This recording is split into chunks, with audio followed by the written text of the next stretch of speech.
Inilah semuanya yang diterima oleh orang Israel sebagai milik pusaka di tanah Kanaan, yang telah dibagikan kepada orang Israel oleh Imam Eleazar dan Yosua bin Nun dan para kepala kaum keluarga dari suku-suku mereka, dengan mengundi milik pusaka itu, seperti yang diperintahkan Tuhan dengan perantaraan Musa mengenai suku-suku yang 9,5 itu. Sebab kepada suku-suku yang 2,5 lagi telah diberikan Musa milik pusaka di seberang sungai Yordan, tetapi kepada orang Lewi tidak diberikannya milik pusaka di tengah-tengah mereka. Sebab Bani Yusuf merupakan 2 suku, Manasye dan Efraim. Maka kepada orang Lewi tidak diberikan bagiannya di negeri itu, selain dari kota-kota untuk didiami, dengan tanah penggembalaannya untuk ternak dan hewan mereka. Seperti yang diperintahkan Tuhan kepada Musa, demikianlah diperbuat oleh orang Israel, dan dibagi-bagi merekalah negeri itu. Bani Yehuda datang menghadap Yosua di Gilgal. Pada waktu itu, berkatalah Kaleb bin Yefune, orang Kenas itu, kepadanya, "Engkau tahu firman yang diucapkan Tuhan kepada Musa, abdi Allah itu, tentang aku dan tentang engkau di Kades Barnea. Aku berumur 40 tahun ketika aku disuruh Musa hamba Tuhan itu dari Kades Barnea untuk mengintai negeri ini. Dan aku pulang membawa kabar kepadanya yang sejujur-jujurnya. Sedang saudara-saudaraku yang bersama-sama pergi ke sana dengan aku membuat tawar hati bangsa itu. Aku tetap mengikuti Tuhan Allahku dengan sepenuh hati.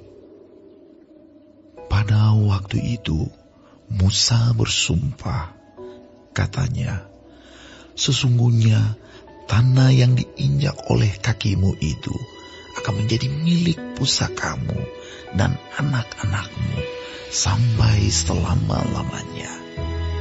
Sebab engkau tetap mengikuti Tuhan Allahku dengan sepenuh hati. Jadi sekarang, sesungguhnya Tuhan telah memelihara hidupku seperti yang dijanjikannya.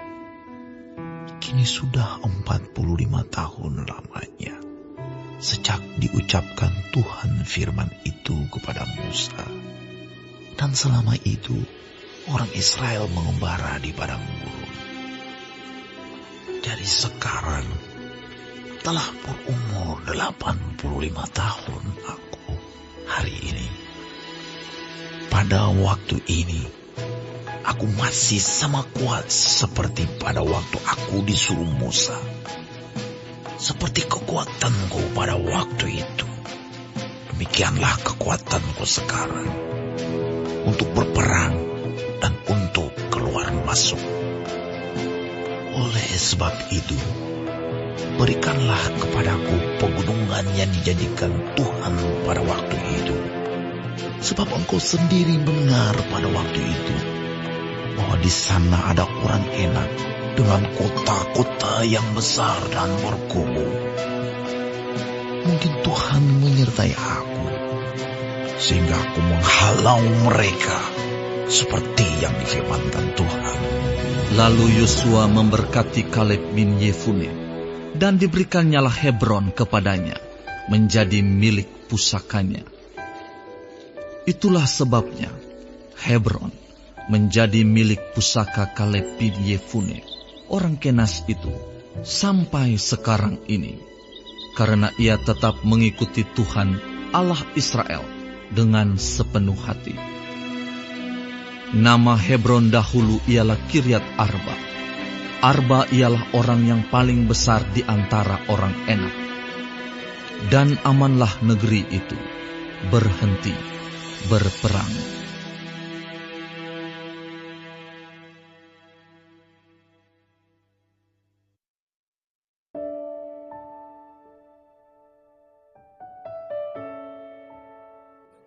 Shalom semua jemaat Tuhan. Kembali kita di dalam pendalaman Alkitab Clearside. Sekarang kita sudah memasuki kitab Yosua 14. Tuhan Yesus memberkati. Yang pertama kita melihat di ayat 1-5, pembagian tanah di Kanaan. Pasal ini menjelaskan awal proses pembagian tanah di sisi barat Yordan yang dipimpin oleh Imam Eleazar, Yosua dan para kepala suku. Suku Lewi tidak menerima bagian tanah khusus karena persembahan dan Tuhan sendiri menjadi warisan mereka. Tuhan menyediakan dengan cara yang berbeda bagi setiap suku sesuai dengan rencananya. Yang kedua, di ayat 6-12, Kaleb meminta Hebron. Kaleb salah satu dari dua pengintai yang setia bersama Yosua, datang kepada Yosua di Gilgal. Ia mengingat janji Tuhan melalui Musa 45 tahun sebelumnya ketika ia berusia 40 tahun. Kini pada usia 85 tahun, Kaleb masih penuh semangat dan berkata, "Berikanlah kepadaku pegunungan yang dijanjikan itu, sebab aku masih sama kuat seperti ketika Musa mengutus aku." Iman yang teguh tidak pudar oleh waktu. Janji Tuhan tetap berlaku meskipun menunggu lama. Yang ketiga di ayat 13-15, pemberian Hebron kepada Kaleb. Yosua memberkati Kaleb dan memberikan Hebron sebagai warisannya. Hebron dulunya tempat para raksasa, yaitu Anakim. Tetapi Kaleb menaklukkannya karena ia tetap mengikuti Tuhan dengan sepenuh hati. Kesetiaan dan keberanian iman membuka jalan untuk menerima janji Tuhan. Sebagai kata penguatan kepada kita di pasal Yosua 14 ini mengajarkan kita bahwa tidak ada kata terlambat untuk menerima janji Tuhan. Seperti Kaleb yang tetap kuat pada usia 85 tahun, kita pun dapat memegang janji Tuhan dengan iman yang tidak goyah. Waktu bisa berjalan lama, tetapi janjinya tidak pernah kedaluarsa. Tetaplah setia dan berani, karena apa yang Tuhan janjikan pasti akan Ia genapi pada waktunya. Amin. Tuhan Yesus memberkati.